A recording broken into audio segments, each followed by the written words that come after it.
Oh boy. It's the history of Arsenal.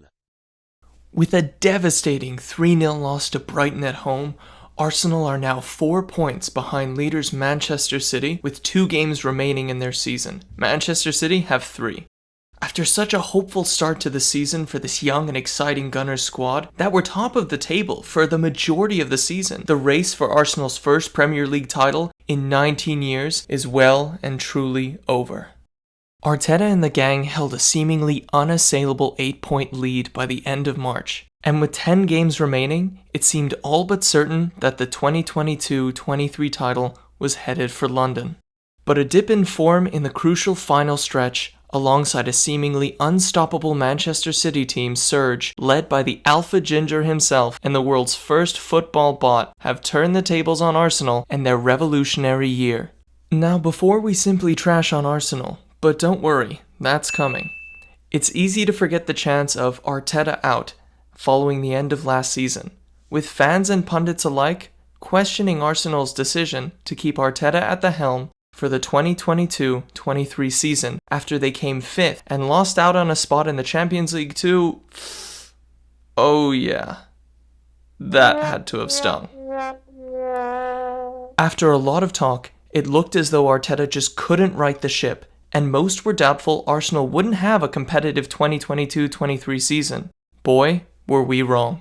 With one of the youngest, most unproven squads in the Premier League and an equally unproven manager that most fans wanted gone, they ended up top of the table as early as match week 3 and miraculously stayed there all the way until match week 34. And it wasn't just luck. Led by an exciting frontline of young players such as Gabriel Martinelli, Bukayo Saka, and former Madrid golden boy Martin Odegaard, supported by the questionable human but undoubtedly talented player Thomas Partey, and secured at the back by an impressive Gabriel Magalhaes, sorry I completely butchered that, and William Saliba pairing, Arsenal could seemingly do it all. They had no problem scoring, even without a consistent number 9, and their solid backline could grind out wins even when the going got tough. And it was this second point that made this Arsenal title run oh so promising.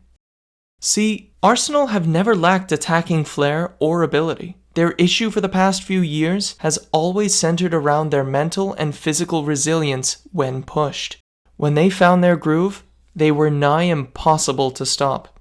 But when teams pushed them, they were prone to capitulation. Not this Arsenal team, however. At the halfway point in the season, they'd only conceded 14 goals in 17 games, and were second only to the impenetrable wall that is Newcastle. So what happened? How did this well-rounded team of exciting young players drop the ball? Is this really the history of the Arsenal? We think it is. Well, kinda. See, the one problem this Arsenal squad had that all others had before it was a lack of squad depth. While Arsenal's leading line could take on anyone on their day, few of their starters had suitable replacements should they fall injured. And when you have a World Cup in the middle of your season and only a few trustworthy backups, it means your main men have a lot of playing to do, and eventually, players start to break down.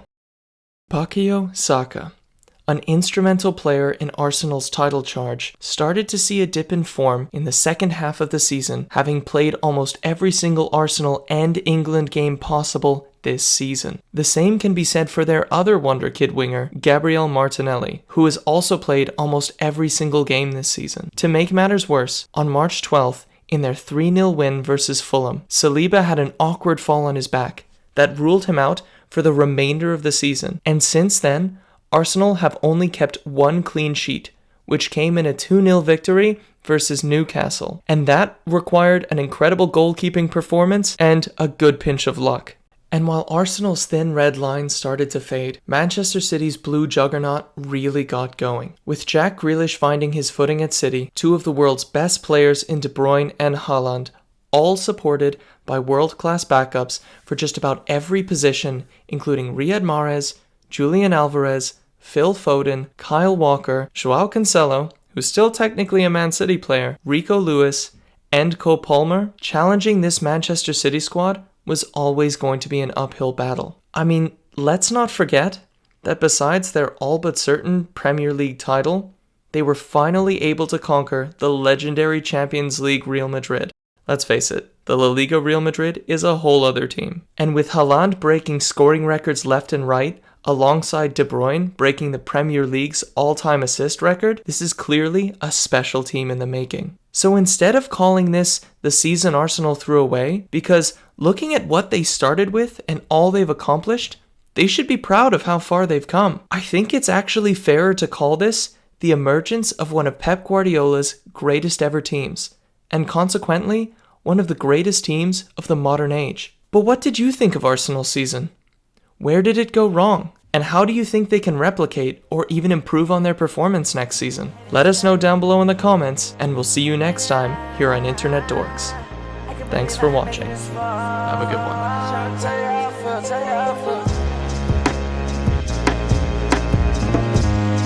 I'm just trying to tell you how I feel, tell you how I feel.